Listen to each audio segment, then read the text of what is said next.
Day 1136 of the Ukrainian War Map, also known as the Russo-Ukrainian War. Juzzie here, and today is another update as I take a simplified and down-to-earth approach to some of the most important happenings on the ground in Ukraine. So starting off, we'll take a look at those Russian losses, as currently Russia sits on more than 920,000 military personnel losses, representing an additional 1,380 in the past day.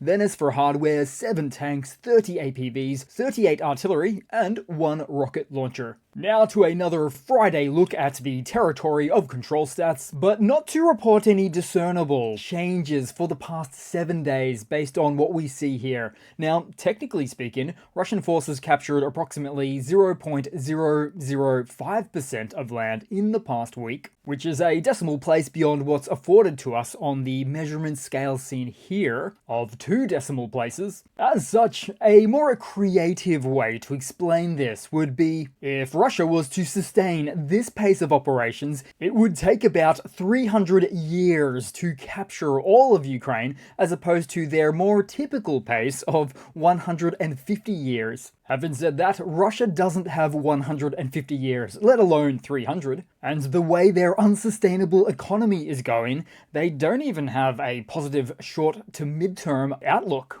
So on that note, Deputy Chair of the Russian Security Council and former nuclear threat connoisseur, Medvedev, has posted to social media, likely after opening another bottle of Russia's finest vodka, proudly asserting that the Russian economy is growing at 3%. Never mind a 3% growth in the face of a 21% central bank rate and an inflation rate anywhere between 40 and 70% annually is not something to brag about at all. Because growth gets completely hollowed out when inflation runs that high. But that's not even the biggest problem for the Russian economy, because for Medvedev to even get to that 3% figure, if we can even trust it, it's a growth figure that is inherently tied to their military production, accounting for 40% of Russian economic growth in 2024, all boosted by war spending and defense industry output.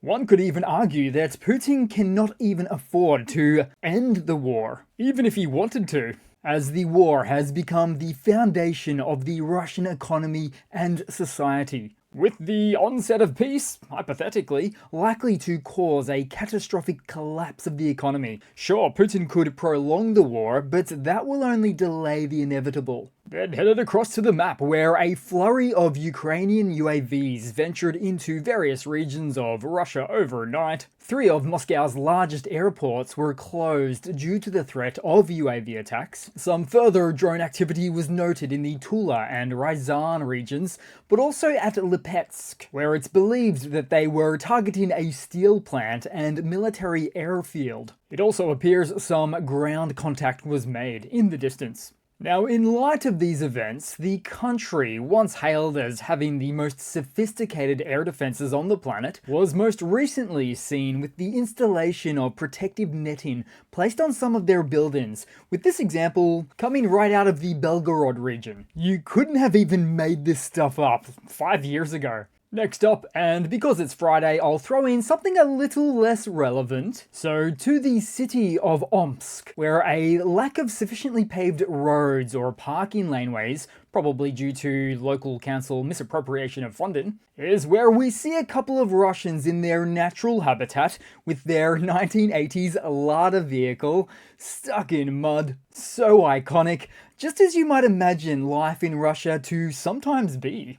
Then next up, headed to the Russian-occupied peninsula of Crimea, where Russia is constructing its largest naval vessel, the Ivan Rogov, in Kerch. This new flagship will eclipse the sunken cruiser Moskva, the former pride of the Black Sea Fleet, and will boast a capacity for 900 troops, 75 vehicles, 3 landing craft, and 15 helicopters. Satellite imagery reveals construction efforts on the project, with sea trials now slated for 2027. And yet, with Crimea remaining such a contested region by air and sea, What a useless location to build their next flagship naval vessel. Useless doesn't even do it justice. It's counterproductive is what it is. And with Ukraine's Neptune missiles now posing a significant threat in this year of 2025, even if this ship were to somehow miraculously remain unscathed by 2027, who knows by that point what enhanced strike capabilities Ukraine might wield by then.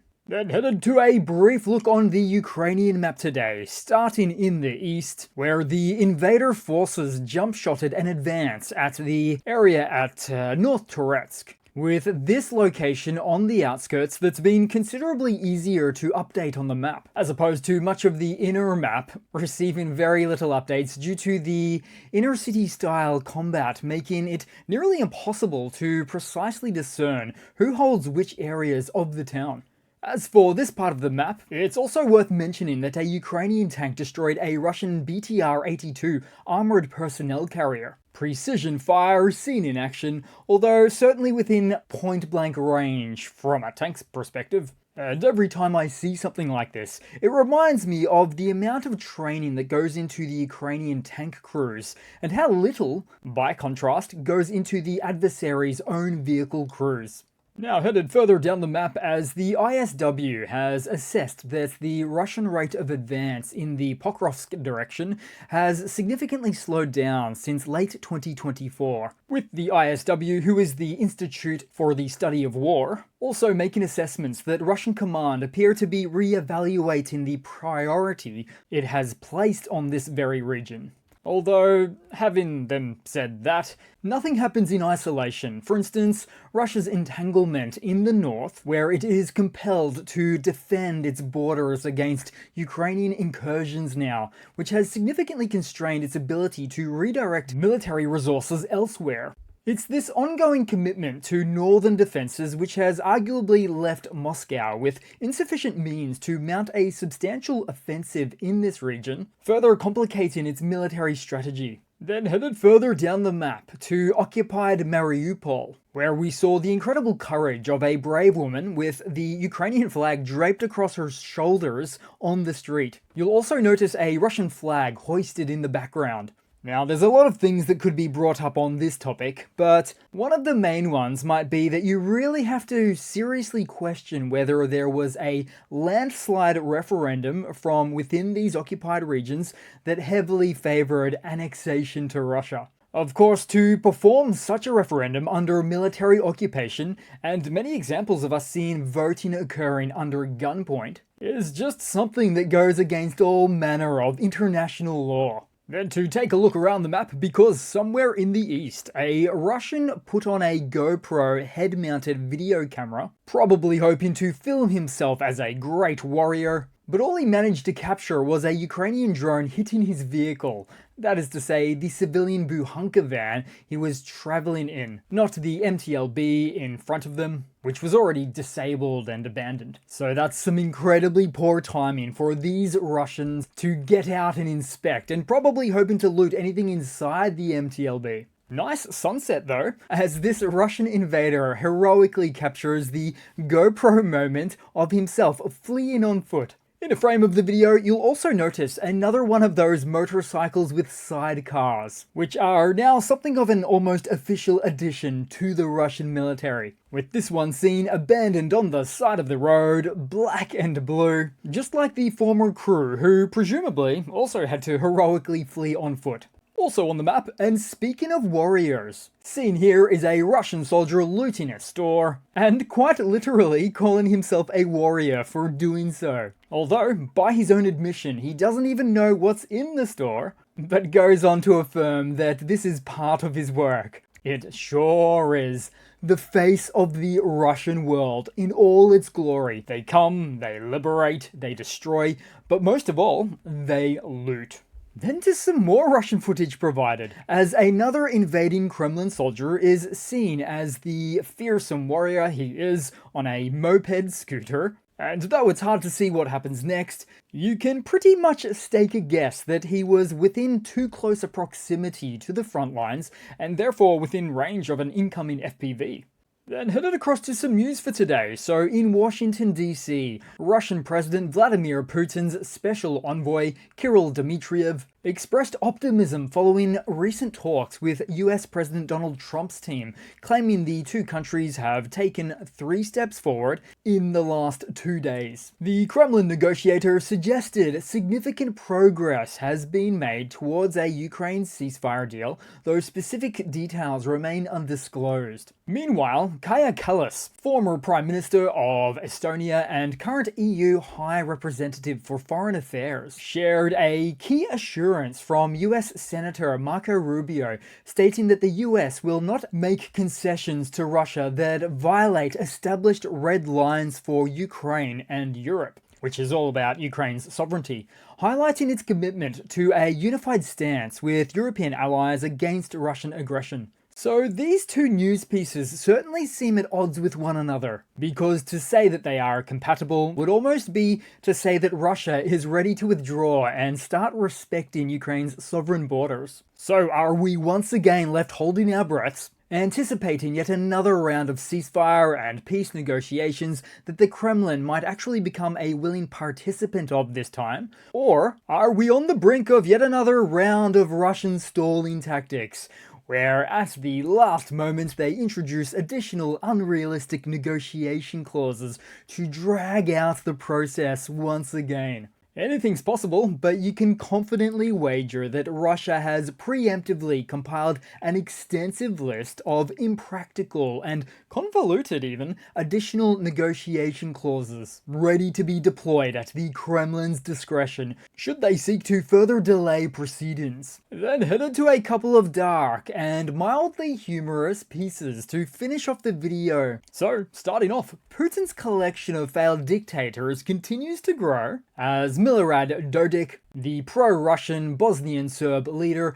has resurfaced in Moscow the other day, evading an international arrest warrant. In a recent video, he praised Putin, and thereby joining the ranks of other wanted figures like Assad, with Dodik's backstory being that he was sentenced to a year in prison for undermining authority and obstructing peace agreements, leading to his presence in Russia now, signaling a troubling haven for those fleeing justice, and continuing to make Russia world famous for offering shelter to dictators and international outlaws. Do they really want to be known for this? Not exactly a trustworthy international partner. Then to another dark and mildly humorous segment again, as a business plan was suggested on a Russian businesswoman podcast. And it's a straightforward enough plan, using the SMO to their advantage, and it goes like this. Find a man, marry him, send him to the special military operation,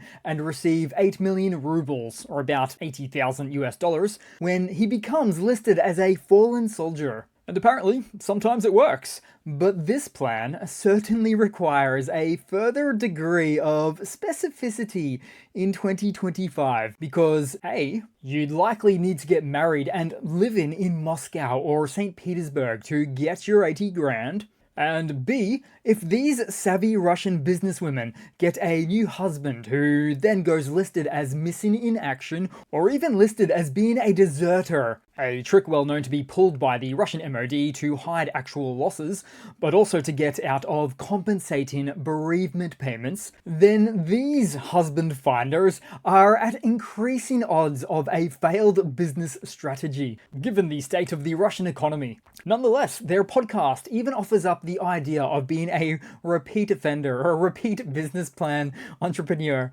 doing this over again. So you see, Russians deep down know all about their own meat grinder in Ukraine, and then speak of it gleefully when it provides them some benefit. It's almost another form of a looting mindset. So that is our Russia. So that's it for today, guys. Thanks again for watching. Please continue to like, comment, subscribe, and I do hope to see all of you guys there in the next one. Cheers!